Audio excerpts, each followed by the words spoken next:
Typhoid, ये नाम तो हम सबने कभी ना कभी सुना ही है। लेकिन क्या हम सच में जानते हैं कि ये बीमारी आखिर है क्या और फैलती कैसे है? असल में ज्यादातर लोगों को इसे लेकर बहुत सारी गलतफहमियां हैं। तो आज चलिए टाइफाइड से जुड़े हर फैक्ट को समझते हैं और सारे मिथकों को दूर करते हैं। अच्छा, चलिए सबसे बड़ी गलतफहमी से ही शुरू करते हैं।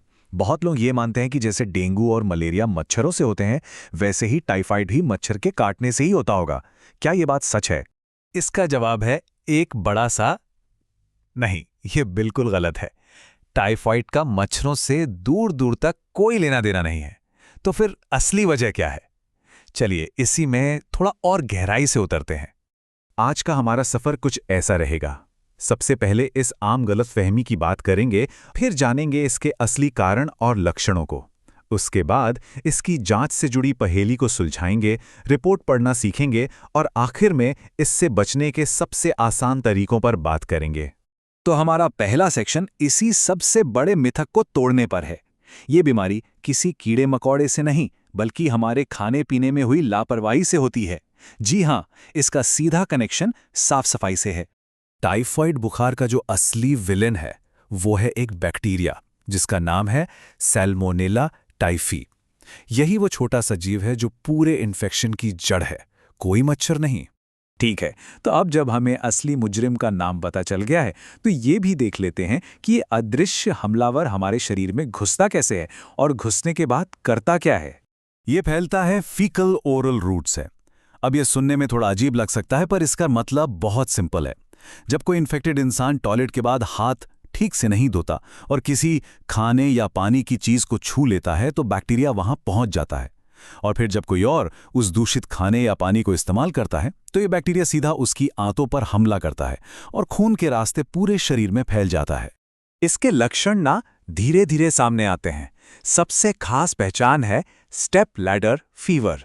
मतलब बुखार सीढ़ी की तरह हर दिन थोड़ा थोड़ा बढ़ता है और शाम के वक्त सबसे तेज होता है। इसके साथ साथ पेट में दर्द, बहुत ज्यादा कमजोरी और जीभ पर एक मोटी सफेद परत का जम जाना, ये सब इसके पक्के संकेत हैं।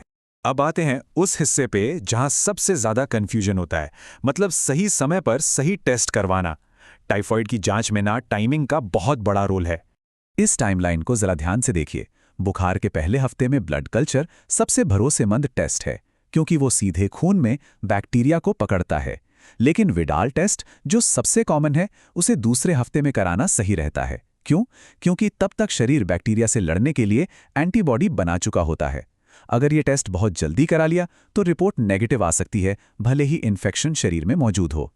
जैसा कि एक्सपर्ट्स भी कहते हैं, टेस्ट की टाइमिंग में हुई एक छोटी सी गलती भी गलत डायग्नोसिस की वजह बन सकती है। इसलिए ये जानना बहुत जरूरी है कि कौन सा टेस्ट कब करवाना है। तो चलिए अब सबसे कॉमन टेस्ट यानी विडाल टेस्ट की रिपोर्ट को समझना सीखते हैं। ये जानकारी हमें अपनी सेहत को लेकर और ज्यादा जागरूक बना सकती है। विडाल रिपोर्ट में O और H ये दो चीजें देखी जाती हैं। इसे सिंपल रखते हैं।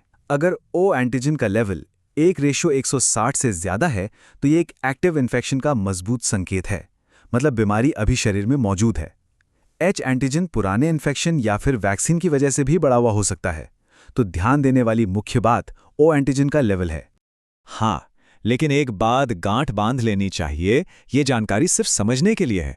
किसी भी रिपोर्ट का सही मतलब क्या है और इलाज क्या होगा, इसका आखिरी फैसला हमेशा एक क्वालिफाइड डॉक्टर को ही करना चाहिए।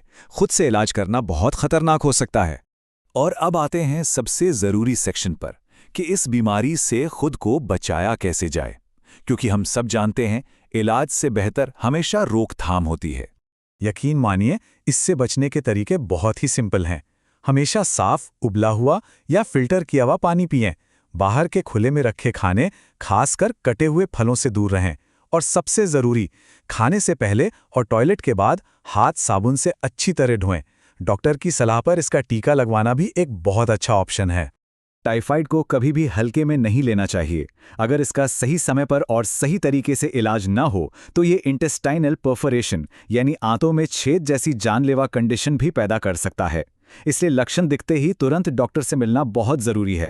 तो हमने देखा कि थोड़ी सी जानकारी और थोड़ी सी सावधानी ही टाइफाइड के खिलाफ हमारे सबसे बड़े हथियार हैं।